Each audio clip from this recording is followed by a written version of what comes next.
Kia ora and welcome to Menopause and Arthritis, the podcast where we break down the dual challenge of managing menopause and arthritis. Ko Joe Miller toko ingoa.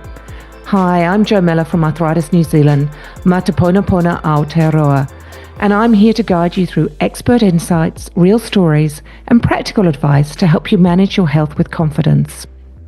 A little bit about me. I'm currently training to become a psychologist, and I provide mental health support as part of our Arthritis Assist services. With an interest in women's health and aging, and having gone through menopause myself, I'm passionate about increasing awareness and helping women manage this stage of life, especially with arthritis. Each episode will chat with subject matter experts, health professionals and advocates to uncover what's really going on with your joints, hormones and overall well-being. Whether you're navigating symptoms yourself or supporting a loved one, this is the place to get the knowledge and support you need. So let's get started, because understanding your body is the first step to feeling your best. Today, I'll be speaking to writer, journalist, and menopause advocate Niki Bezzant. Niki has written a number of books on menopause, including This Changes Everything and The Everything Guide, Hormones, Health and Happiness in Menopause, Midlife and Beyond. For our Q&A session with Niki, we asked our community what questions they wanted answered. And we've been overwhelmed with the response, with nearly 80 questions submitted. So thank you, everyone. Now, unfortunately, we're not going to be able to ask Niki all the questions today, but the good news is that we'll have more speakers on future podcasts to cover some of the questions around specific topics such as pain management and nutrition. So, Niki, before we start, would you like to tell us a little bit more about yourself and explain what menopause is, and also a little bit about your journey through menopause with osteoarthritis? Kia ora, Joe. Yeah, I am a writer, journalist, author, and I have spent a big part of my career focusing on health, and in the last wee while, women's health in particular, and this midlife women's health, menopause space has become a big focus for me, which I spend now most of my time on. And I guess that started about 5 years ago when I started researching my first book on menopause, which is called This Changes Everything. And that coincided with my own sort of perimenopause, really. I was just hitting that perimenopause stage and realizing that I knew nothing about it, even though I had been writing about health for, such a long time. I had a real blind spot about this hormonal turbulence and this hormonal change that we all go through. And I realized pretty quickly that most of us, or many of us, have that same experience. And certainly women before me had the same experience, where we hit this kind of stage in our life and suddenly we're overwhelmed and we don't know what's going on. We just have no information. No one's told us about this, right? So that was me kind of 5 or 6 years ago. And that's what kicked this whole thing off. It was an education process for myself, and then sharing that information with others, really, which has been really gratifying. And a lot of more conversation has come out of that. Not just because of me, but because it's a kind of a movement now where we are starting to talk a lot more and hear a lot more about menopause, which is really only as it should be, because it has been totally silent and neglected for generations, really. And in terms of the osteoarthritis, that was diagnosed a little bit before then, a little bit before I kind of hit, or I started to understand that I was in perimenopause. But looking back, it was most likely related, perhaps, to perimenopause, in the sense that it flared up around about the same time. So that's something that I have lived with now for, a few years. My mother and father both have, different osteoarthritis issues as well. So it's kind of runs in the family a wee bit. You probably can't see my fingers, and this is no good on a podcast, but, we've all got the same fingers in my family, with the knobbles and the painful joints.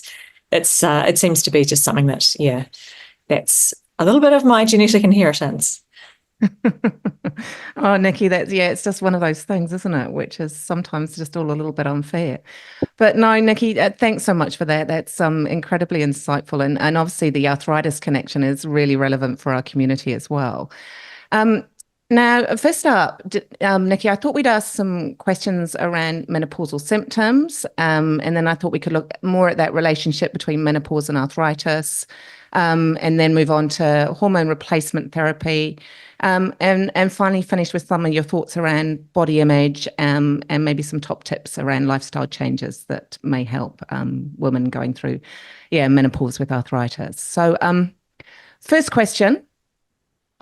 Is short-term memory loss a common menopause symptom? I'm forgetting things so often I'm beginning to worry about it. Now, I can really relate to this. So, over to you, Nikki. Yes, I can really relate to this too. And the answer is yes, it's a very common symptom. So please don't worry that person or anyone out there who's having this. It's not that you're getting dementia or that you're losing your marbles. It is actually a very, very common thing that happens. All those kind of cognitive symptoms, so memory stuff, concentration stuff, the brain fog, as people call it, that is all part of the change that's going on in the brain. In the brain and in perimenopause, there's a whole like rewiring process going on. So just taking a step back, we have this very powerful hormone as women, which is estrogen, which drives, many of the functions in our bodies and our brain. And we have estrogen receptors literally everywhere from our brain to our little toe joints. And so estrogen is playing a role in many, many, many functions throughout the body, including what is happening in our brain. And so there is research emerging now to show that the brain is undergoing actual change, as actual physical and functional change as we start to lose estrogen in perimenopause. And that's what's causing some of that cognitive stuff. And it's also what's causing some of the emotional and mental health stuff, which we'll get onto, I think. But yeah, that cognitive stuff is extremely common. It's also exacerbated often by some of the other symptoms that are happening. So if you're not sleeping, if you're having hot flushes, those things too. And if you've got mental health issues, mood issues, those things can really affect concentration and memory too. But just be reassured, it's not permanent. It's a temporary situation, this, as is perimenopause and menopause. It's temporary, the transition. Things do stabilize eventually, but it can feel a bit overwhelming when you're in the middle of it. But, don't worry, and that can help. Yeah, thanks, Nikki. That's very reassuring, even for me as well. So yeah, likewise. And I love that, that connection with the brain. So I still feel there's still so much research to be done on that as well. The things actually, which will come through in this whole kōrero today, is that many, many things about women's health in general and menopause in particular have just not been studied, or we have very little research on them. So there's a lot that we just don't know. And you'll hear that in my answers probably today, that sometimes we don't know because it's never been looked at. Yeah, I know. It's it's one of those things we just need more research on, don't we? And I think just it's what you alluded to this a little bit in your previous answer. We had several questions around fatigue and depression as well. You were talking about that mood side of things. And one woman told us that she's lost her desire to reach the top at work and asks, how do I find my spark again? Whilst another has been hit by depression and a lack of self-motivation and says, I'm always tired and fatigued. I've piled on weight and can't seem to get it down. Joint aches and pains are so annoying. Sometimes I feel really bad about myself. What can I do? Now, anything that can help with this, Nikki? Yeah, that woman is describing like a constellation of symptoms, right? And that is so typical of the menopause experience. It's different for everyone. Everyone has a different experience of menopause, and people's symptoms are going to vary. But those are some of the kind of top 5 things there that she's describing. The whole thing around fatigue is huge. Fatigue is a massive and very common symptom in menopause. And it's again, can be related to other things. So again, sleep is a huge thing. And sleep is also one of the main things that women often report as a main symptom that they're struggling with is sleep issues or lack of sleep or disrupted sleep. That can be because of flushing and night sweats, and it can also just be there is a hormonal driver to that as well. So fatigue is a complicated and complex thing and could be related to lots of different issues. It could be menopause hormonal driven, or it could also be other things. And so it's a good step if you're feeling really wiped out and fatigued and tired, you need to talk to your doctor about it for a start, because there'll be things that they'll be wanting to check. It could be menopause hormones, it could be estrogen stuff, but it could also be a bunch of other things. It could be related to other hormones like your thyroid hormones, so they'll be wanting to check those. It could be things around iron. A lot of women are quite low in iron or have near iron deficiency. That can make you really tired.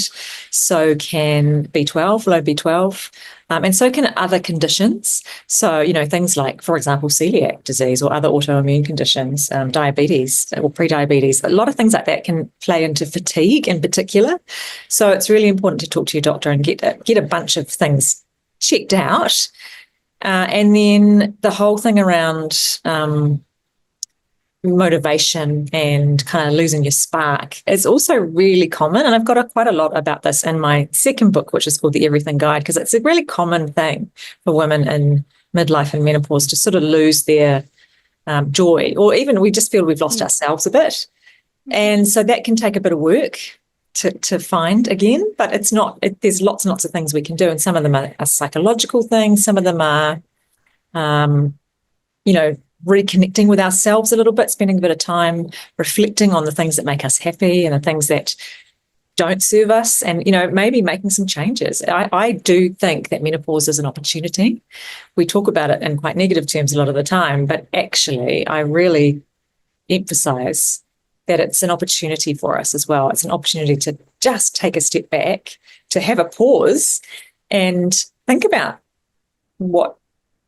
how our life is and how we feel, and to make some changes if we feel that we want to and need to set ourselves up for the next stage of our life, and to be as healthy and happy as we can in that next stage. That can take a bit of work, take a bit of self-reflection and a bit of kind of meaty, some uncomfortable stuff sometimes, but it can be really worth it for, getting into that next stage.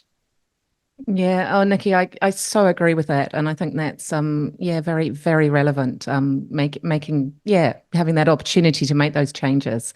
And also some of that stuff can absolutely be helped with hormone therapy, which I think we're going to talk about. Yes. So that you keep that on the table as well, but bear in mind it's a magic solution.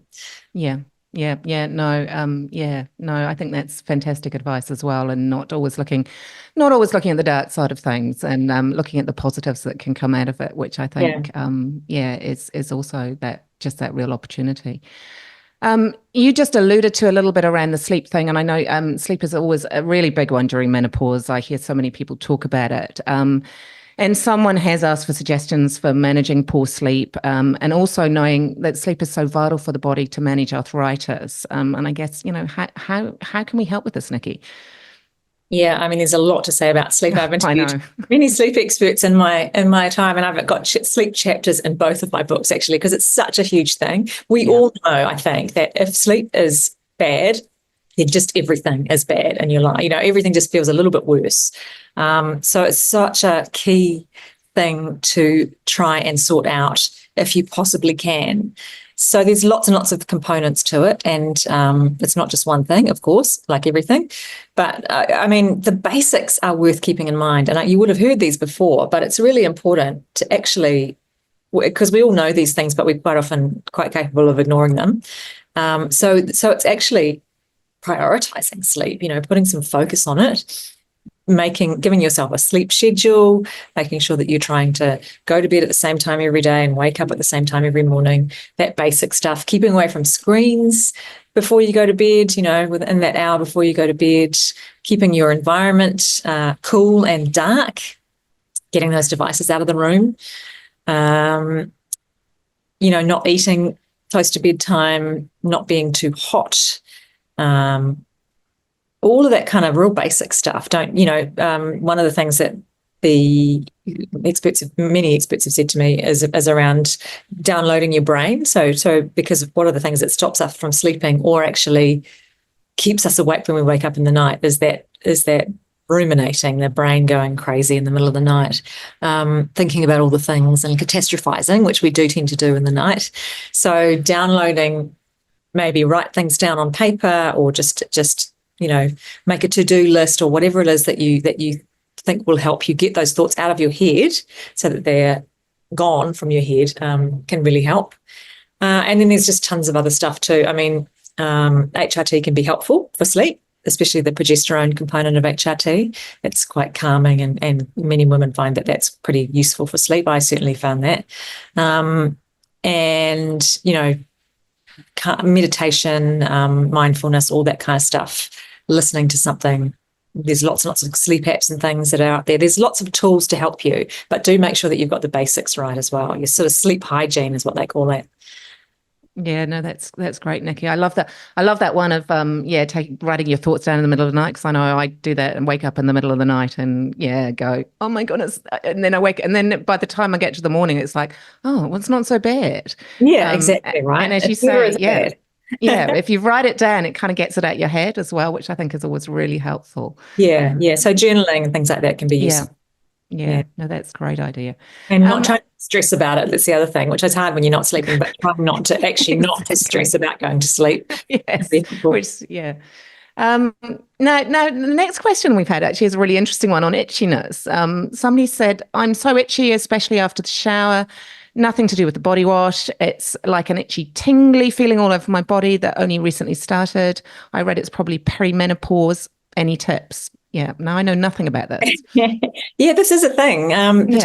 Particularly more itchiness is a thing, and part of that can be because you've got estrogen receptors in your skin, and estrogen declining means that things are getting dry. So your skin all over your body is going to become a little bit more dry, and so it can be more irritable and more susceptible to itching and irritation. So there's that. So, looking after your skin with good moisturizers and not too hot water as well. But the other thing is that there is a phenomenon which is called formication, which is with an FORM, I must emphasize, formication, which is a feeling of, which might be partly what this person's describing, also a feeling of like crawling on the skin, like almost like insects crawling on the skin, which is a horrible feeling, but is a perimenopause symptom that is quite often reported. So that is a thing. It is a perimenopause thing. I would try the other things, as well. So just try some making sure that your skin is kept moist and comfortable, and don't use anything too extreme. Don't go into hot water or too, nothing kind of irritating on your skin. But then also that itchy, tingly, crawly feeling can be a symptom of perimenopause. So some hormones might help there as well. Yeah. Awesome. Thanks, Niki. And one woman has asked if you can talk about the aura of hot flushes, as when she looked into it, she said she found the information so helpful. And I'm really keen to hear about this too. Yeah, so hot flushes is a super, super common symptom of menopause. Most of us are going to have it, not everybody, but many of us will experience a hot flush. And the experience can be different for different people. Some people can last, a few seconds. Some people can last minutes. Some people have a kind of a feeling of dread, unease, is how I would describe it, or how they describe it, which is kind of, it's what's called an aura of hot flushes, which is kind of a warning, like a warning that it's coming. It's a feeling of kind of a horrible feeling that this something is happening, and then they'll have the flush. So that's what that is about. And some women also, which may be related, have a horrible sort of an after feeling as well, like a feeling of just sadness, anxiety, that sort of a mood change with a hot flush. So there's lots of things that can happen there. Again, the flushes are a brain symptom, actually. It's to do with the temperature control center in the brain, the hypothalamus, going on the blink a little bit and not knowing what to do. And so, hot flushes aren't really that well understood, but that's what is happening there. It's actually something happening in the brain to do with estrogen fluctuating. Oh, wow. That's so interesting. I didn't realize that at all. So, yeah. And now, final question on symptoms, which leads us a little bit onto arthritis. Can menopause bring on musculoskeletal issues such as sharp pains in hands, hips, and elbows? And if so, why? And are there tests to determine if the cause is menopausal? Yes. Well, the answer is yes. Menopause, symptoms reported in perimenopause/menopause include joint pain and muscle pain. Absolutely. And that can be hormonally driven. And it is because, as I talked about with estrogen receptors everywhere, we have them in our bones, we have them in our cartilage, in our tendons, in our connective tissue, and we have them in the synovial fluid even that's inside the joints. So estrogen is an anti-inflammatory hormone. It calms down inflammation in the body. And so when estrogen fluctuates and when we start to lose estrogen, we can get a ramping up of inflammation in the body across the board. And that's why we tend to catch up to men in a lot of the diseases that men lead the way in, things like bowel cancer, things like heart disease. Women are protected from those to a degree until menopause, and then post-menopause, because of the increase in inflammation, we tend to catch up to men. So the same goes for pain in the joints. And there's actually something that's been coined now around the whole kind of range of pain that can happen in muscles and joints in menopause. They're calling it musculoskeletal syndrome of menopause, which also encompasses an increase in osteoarthritis, but also encompasses things like muscle loss and bone loss as well, which is a huge thing that happens post-menopause. Again, we are protected from that until menopause by estrogen. So the reason why you might be having pain in your joints can be because of hormonal fluctuation or hormonal change. There's not really a test to know if that's the case. There's no real test. A test, something that can potentially help is that if it is hormonally driven, then hormone therapy may help. It may not as well, which I think we might talk about some more. It's complicated, but there's no real test to know though, unfortunately. No surprises there, but it would be nice to have something, but hopefully hormone replacement therapy might help with some of that as well, as you say. But so no, this kind of leads us on to that relationship, I think, between menopause and arthritis. And I guess just to put some stats out there, we know that over 400,000 women in Aotearoa, New Zealand, are living with some form of arthritis. So I mean, that's phenomenal. Osteoarthritis, which obviously you have, Niki, is the most prevalent, and also rheumatoid arthritis is 4 to 5 times more common in women than men, particularly under the age of 50, which is around the time of perimenopause. So, some of the questions we've had around this include how can you tell the difference between arthritic joint pain and the joint pain you feel in menopause, which is, we hear this a lot as well at Arthritis New Zealand. Yeah, I don't think you really can tell. At least we don't know a way of telling now, right? Evidence is a little bit lacking, probably. And you sent me a research review, which actually was very interesting because things haven't really moved on that much since the last time I looked at the evidence on this, which is kind of depressing.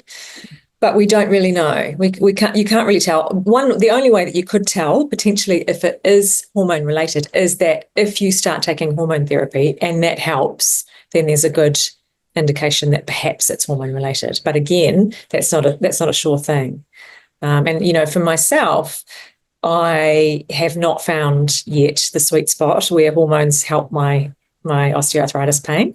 My knee is no better. It's probably worse now. Well, I've got one knee in particular, and it's just, I'm still working with my doctor to see if there's a way. If there's, we're just looking at dosing now and seeing if that might do anything. You should kind of get a picture of whether, for once and for all, is that going to help, or is that something that's separate and needs to be treated separately?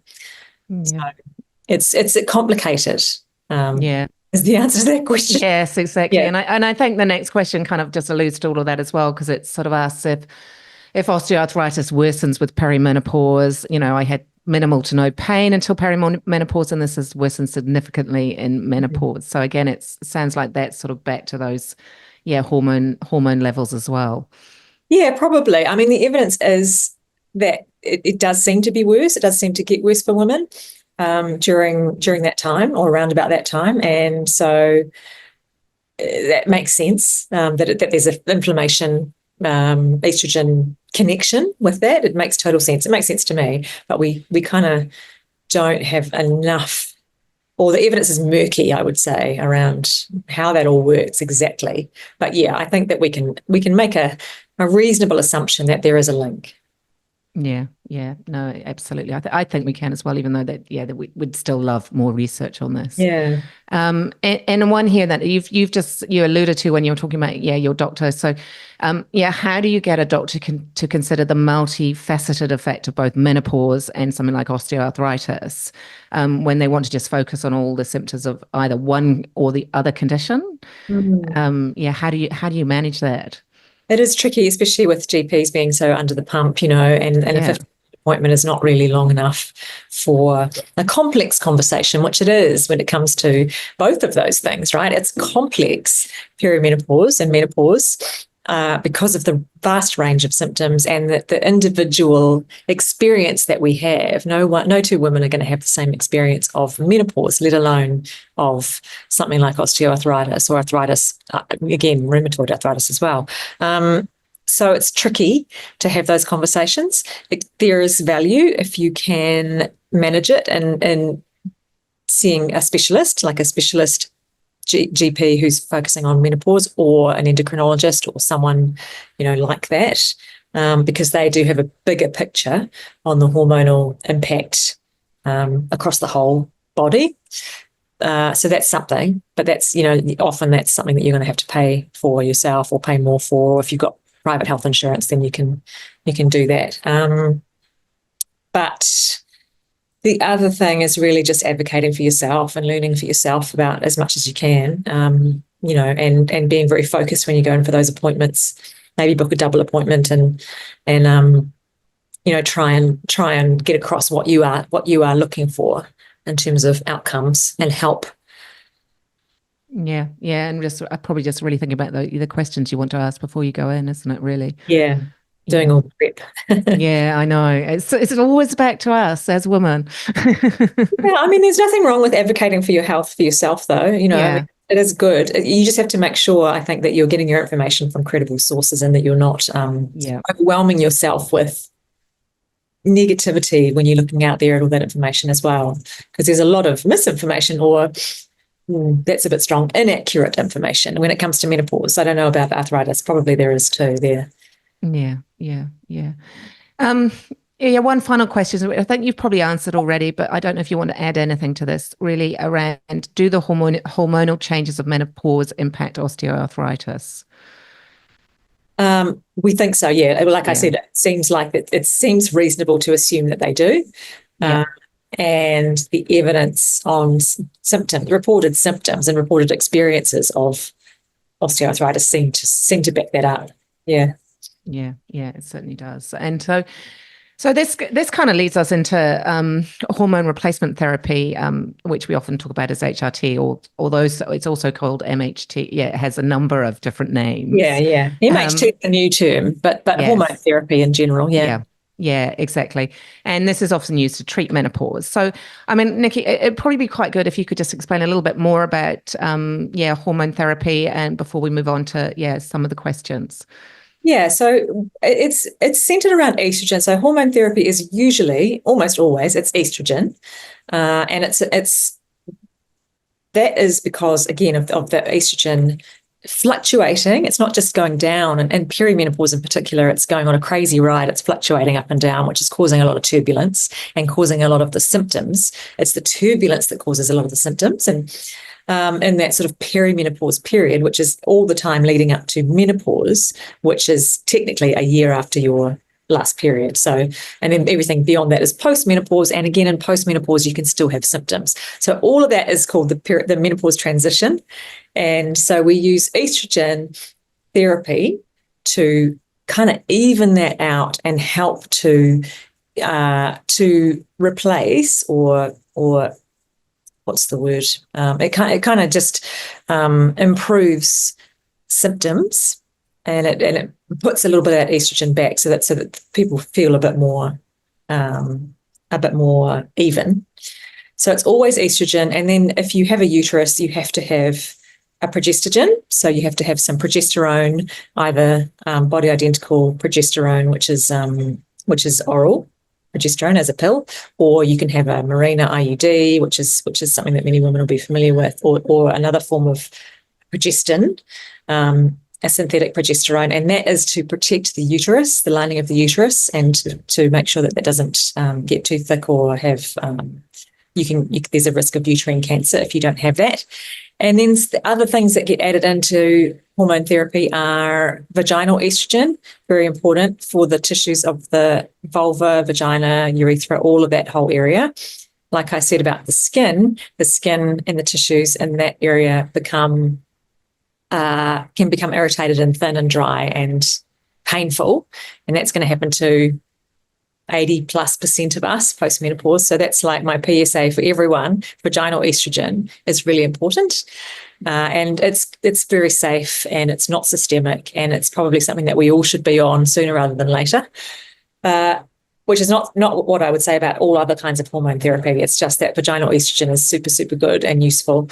And then another thing that's being talked about more is testosterone, which is the other hormone, which declines in women, not as drastically as estrogen, but does go on the decline and can impact us in a few different ways. So that's an add-on, not necessarily for everyone. None of this is for everyone necessarily, but that's the basics of hormone therapy. And the doses vary, and the methods of delivery vary. Estrogen's often a patch on the skin, transdermal, but it can be given in other ways.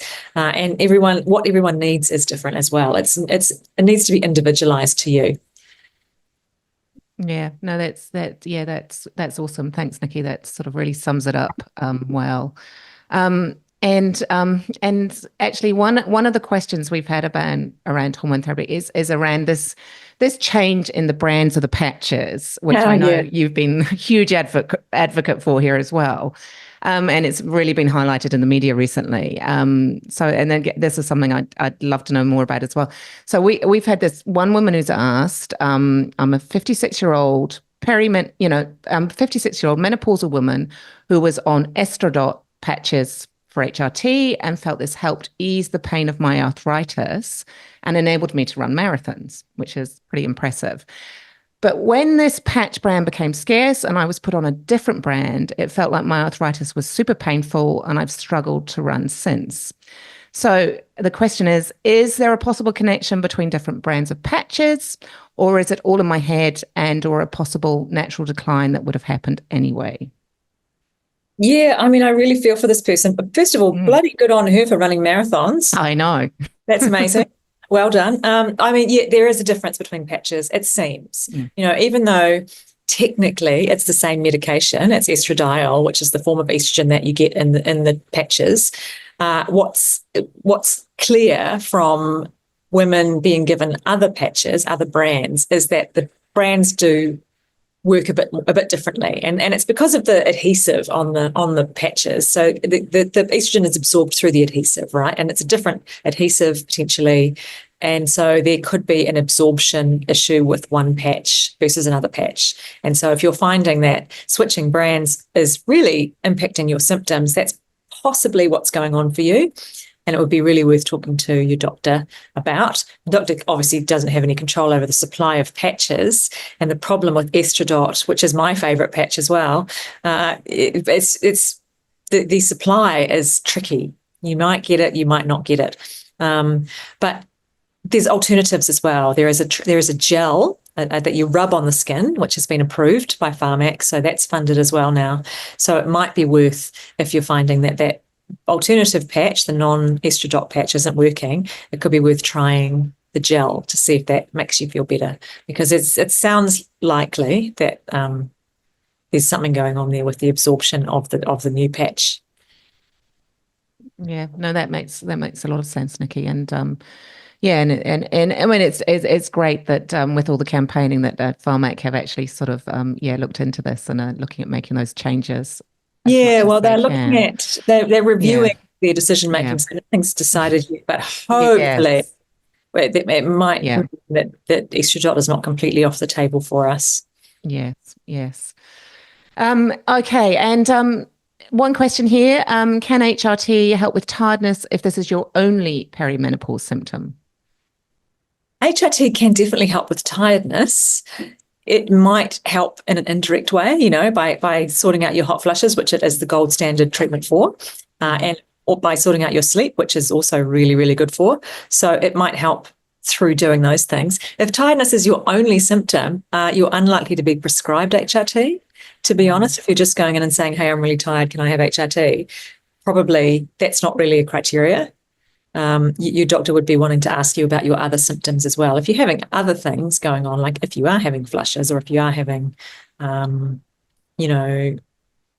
dryness, if you've got sleep issues, all that kind of stuff, that will factor in.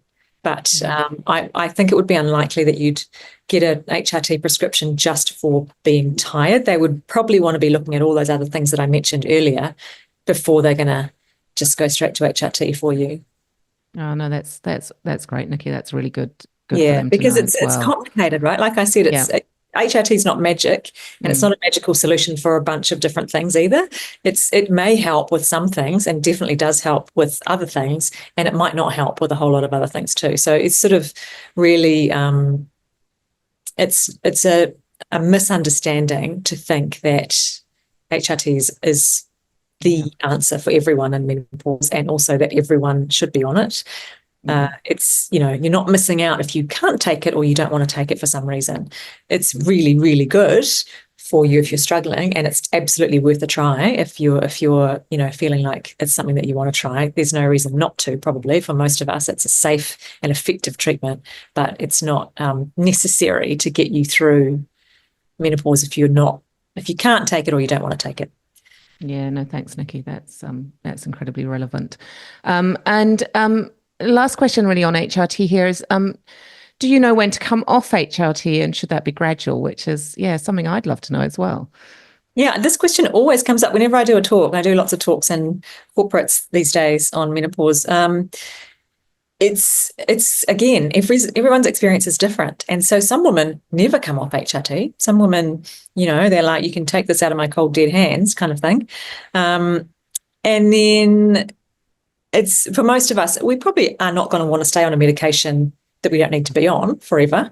So it's a question of risks versus benefits, right? Because as you get older, the risks around taking HRT do increase a wee bit of certain things. And so you'd want to be kind of monitoring it with your doctor and just deciding, is the benefit outweighing the risk here for me?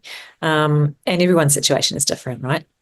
So I have got osteoporosis in my family. My mother is having her infusion today of Clesta, the osteoporosis drug. So for me, HRT is a protective in terms of bone health. It really does protect bones, and that's a good reason for me to stay on it for a decent amount of time.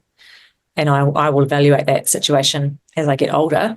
For other people, it might just be a case of coming off it and seeing how you feel. It's tricky to know really what's going to happen when you come off HRT. You might come off and be absolutely fine and feel like, great, I don't need that anymore, this is cool. And that just means that you're postmenopausal and everything is pretty stable and that you're good. Some other women might come off it and have a resurgence in symptoms. And so that might mean that you need to go back on it for a little while and just keep it up. Whatever the case, your doctor would be probably tapering you off, or you'd go off it gradually. You wouldn't just suddenly stop it. And again, there's no rules around this. You don't have to come off it at a certain age. That's outdated thinking. I was at the IMS, the International Menopause Society conference last October in Melbourne, thousands of menopause doctors there. And there was actually a session around this question, like, can you start hormone therapy, past the age of 60? It has been advised not to start later, but even now they're saying, that's constantly being reviewed, that advice, and they're saying actually the safety of that is probably fine. It might not be the case that we have to say to women, you can't start HRT if you're over 60. And certainly staying on it over 60 doesn't seem to be an issue either.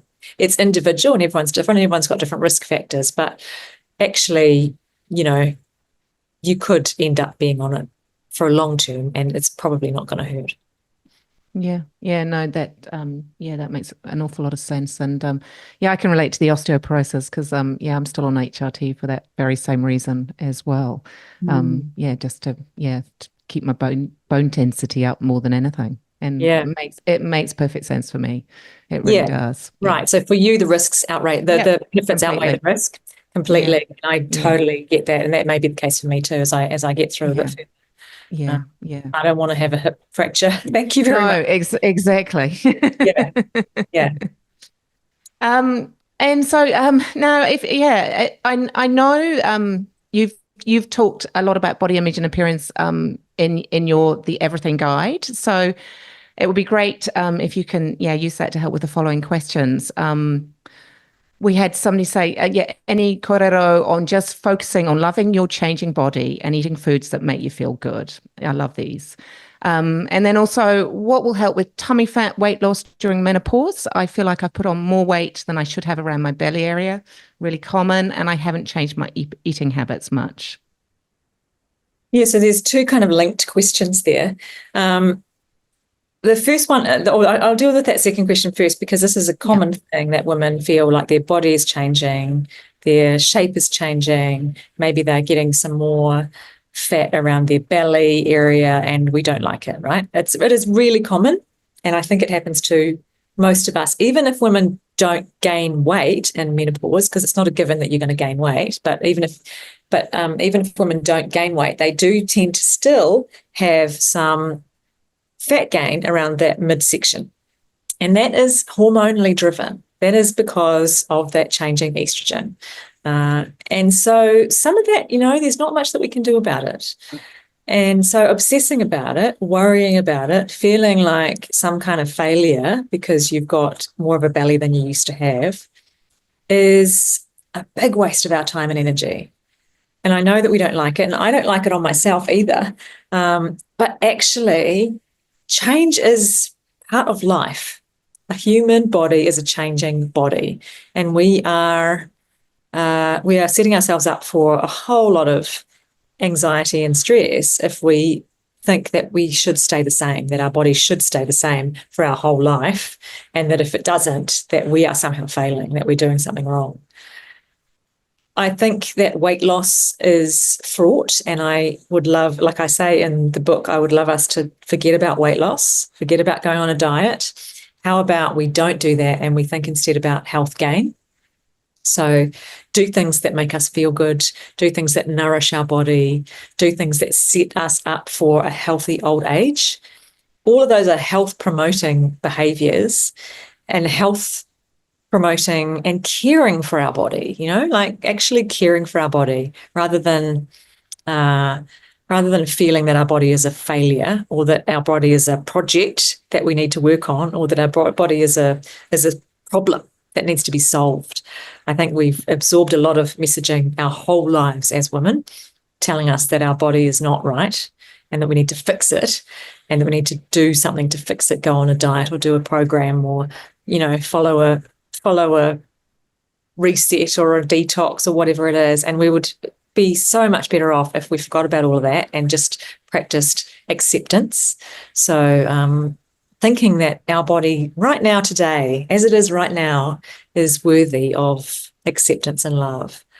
That's hard. It's hard, but it is such a valuable practice. So, and it can start just by doing one thing every day that makes you feel good. You know, is it going outside in the sunshine?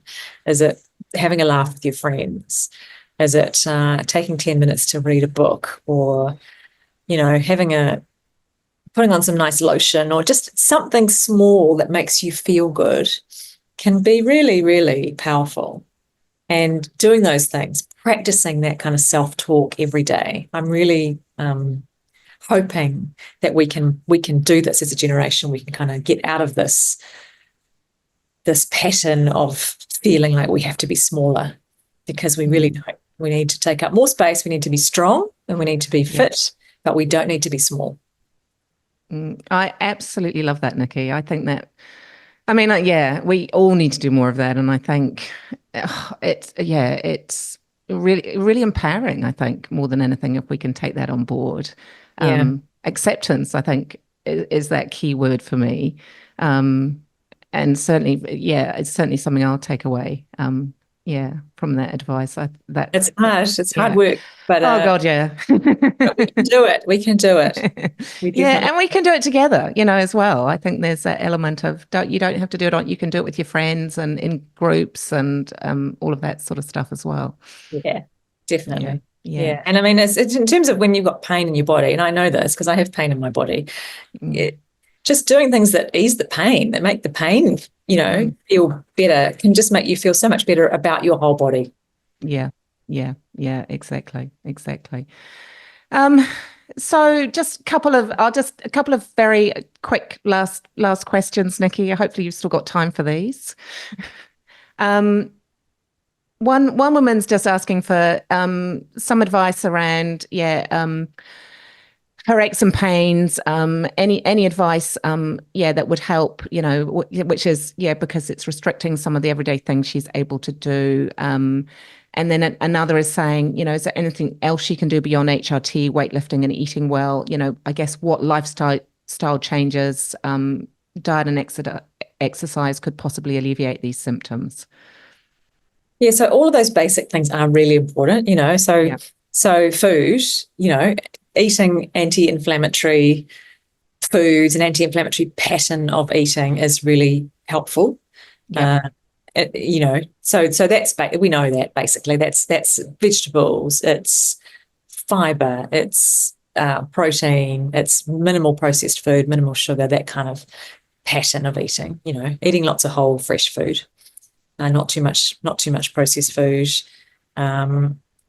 And then the other thing that is so important for pain and, you know, mobility is just movement. Whatever movement you can do, particularly around keeping those joints mobile, keeping the body mobile, is definitely going to help.